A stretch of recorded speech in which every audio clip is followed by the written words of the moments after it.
Oh my God. Oh my goodness, he's trying to get that shot. This is what a dead genre looks like. It does land. He gets all the Probe Lords. What? Oh, He lost it! He lost it! oh no! The foundation of modern esports, from its star players, professional circuits, and Korea being better than everyone, can all be traced back to one game.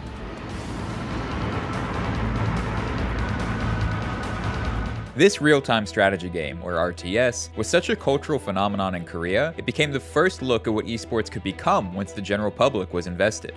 But even beyond Eastern countries, StarCraft was the catalyst for esports to expand around the globe. He's a professional gamer, a celebrity gaming geek who has helped turn what many would consider a distraction into a spectator sport. As the internet began to gain momentum, tournaments could expand their audience worldwide. And as interest for top-level play grew, so did the demand for localized broadcasts. Hey, I'm Artosis, and welcome again to the StarCraft Weekly News on scforall.com. The rubric for everything from commentary to event organization and even game design was being written in real time as these initial learnings continue to be iterated on throughout the RTS genre and beyond. While series like StarCraft and Age of Empires became staples for RTS fans, the appetite for new games was growing apparent. Capitalizing on the momentum, games like Counter-Strike and League of Legends established a foothold in esports for Western audiences. But as they grew into the industry titans they are today, RTS games did not follow the same trajectory. Despite several newcomers, none have managed to capture the magic of early RTS titles. In an era where dead game is declared the instant you exit the limelight, does a future still exist for the genre? To mention about the stupid dead game meme, just to put this in perspective, right? I'm 40 years old right now. I've played StarCraft for 25 years. The first time that I ever saw anyone call StarCraft 1 a dead game was in 2001. I still make a living off of StarCraft here in 2024. Like the grassroots community that had formed around Super Smash Bros. Melee, the passion of RTS fans has sustained a dedicated competitive scene and viewership over the last 2 decades. While everyone else had moved on, this core audience continued to push the limits of an already challenging genre. And Age of Empires 2 has something that is very unique to it in the sense that it's very replayable. The small elements of RNG that it has keeps every game fresh, and because it has also like a lot of civilizations, the different matchups that you can play, the different maps, makes every game feel very unique. And it's just a really fun game to play, and the replay value of it is insane. I think what makes StarCraft so special is that there's no figuring out the game. You can play, like we've been playing StarCraft 2 for 14 years at this point. The skill level of players is incredible. We get better every year, and like the skill level increases all over time. But nobody figured out StarCraft. It's just such a complex game that you just want to keep improving, keep playing. Makes me want to come back into it because I know each game that I'm playing can be different than the one that I just played before. The level of love expressed by RTS players reaches far beyond just the esports scene.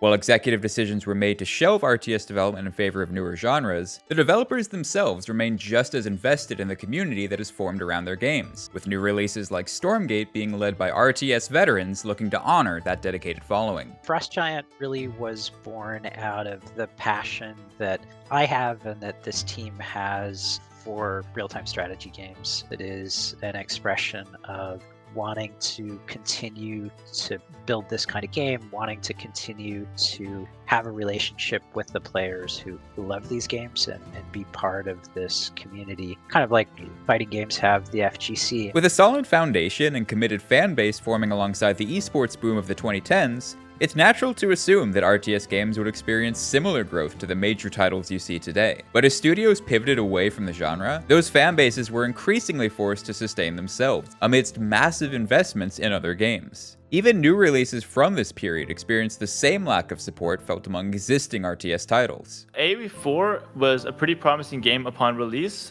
but it had key issues in its design that made it just unfun to play past the first couple dozen games. Things were just like really overpowered that went months basically without fixes. The game itself doesn't feel too replayable to me, and I feel like a lot of the games end up playing pretty much the same way. And I think obviously people have seen that Blizzard just kind of stopped caring about StarCraft in general. There's definitely been like a lot of neglect to StarCraft. They started cutting down in about 2016. I noticed them starting to kind of back away a little bit as that budget shrunk, as they didn't want to start a project like a StarCraft 3, as they put it on like the retired games list. There's like no one that works on it basically. Once StarCraft was on the rise, it was the most popular esport. I think Blizzard didn't handle the game properly. Balance had a lot to do with it because they were kind of stuck in the past of StarCraft Brood War, where, okay, we don't patch the game ever. We let the players do whatever they can. They try to figure it out. The game will figure it itself out. I think they were very slow to respond to the issues that players were vocal about, and they were just not listening to the community. They were just doing their own thing. It felt like players' voice or community's voice didn't matter. I think that was a very crucial factor in this StarCraft, not death, but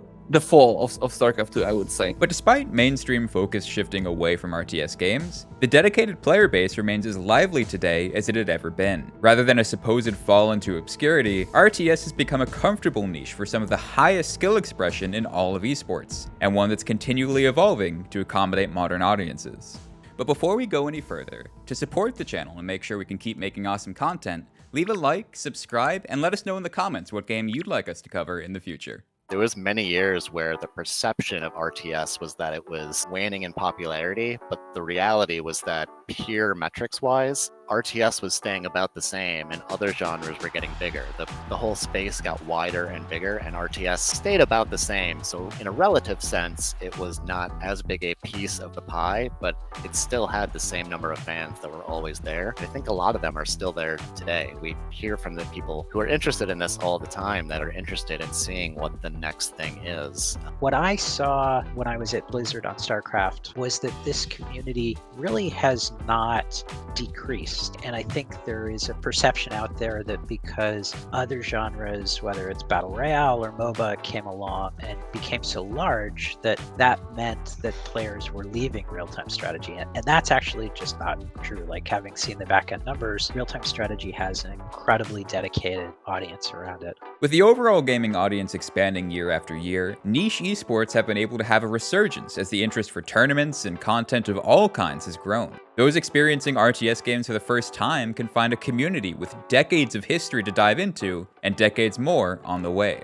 But I do think that a community can thrive with just, a few thousand solid members. For example, Age of Empires 2 went through a huge phase throughout history and hit really low points with just like a few thousand people actively playing it at a time, sometimes not even an official platform to play it on. And it recently resurfaced up with Microsoft getting back to support the game, with tournaments reaching hundreds of thousands of live viewers on Twitch and YouTube, with multiple people having channels with 100K followers and even more. But at the end of the day, what really keeps these games popular, I think, is the fact that you can go and watch tournaments all the time. You can watch these great players play this game that you've played and you know how to play, and you can see what they do and think, oh my God, that's amazing, right? It's like, you know how to play basketball. You probably watch the NBA more than you actually play basketball yourself for most people, right? I don't think it needs to be necessarily the number of people playing, but more, do we have a very competitive, fun to watch competitive scene? I think there's definitely room for RTS in the gaming industry. And I think Frost Giant is approaching the RTS in the right way because they want to kind of connect the hard competitive hardcore gamers as well as the casuals with the 3v3 mode. So they're definitely on the right track.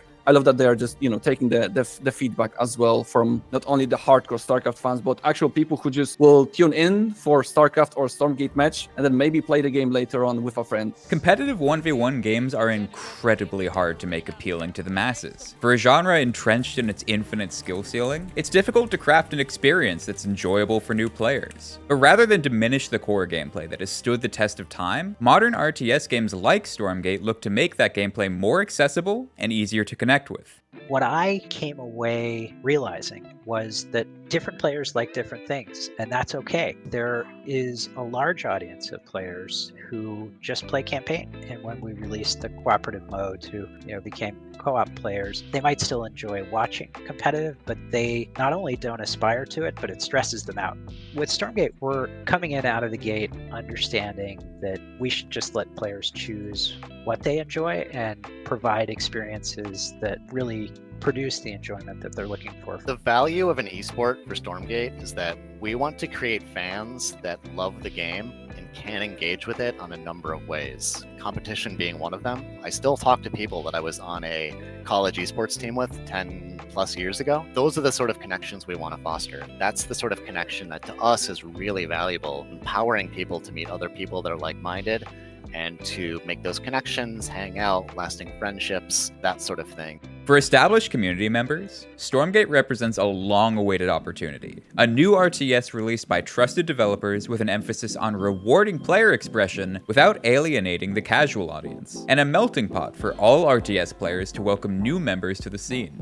We need something modern in that way, that this passionate group of people can make a living off of this and continue to support it over time, because a new RTS generally needs support. Like, I think the only RTS would be Brood War that just hasn't been patched in 22 years or whatever it is, 23 years. It's almost impossible to make something like that anymore. Like, you need updates, you need a company that cares about the game. So that's where I think Frost Giant just is head and shoulders above these older RTS games. So my very first feeling with Stormgate when I got my hands on it is that it feels very familiar. Right when I started the game, it felt like I'm playing like a Blizzard RTS, and that's what I love about the game. It's like it feels kind of quick paced, but I don't feel lost in the mechanics of the game or anything that could be in the game. So that familiarity is there. Whenever a new RTS game is coming out now, all of the seasoned and the veterans, or like seasoned RTS gamers, are keeping close eyes on it. And I think a lot of the people that are in RTS, generally speaking, for whatever reason, seem to really get along. There's not a whole lot of drama, and people are generally speaking like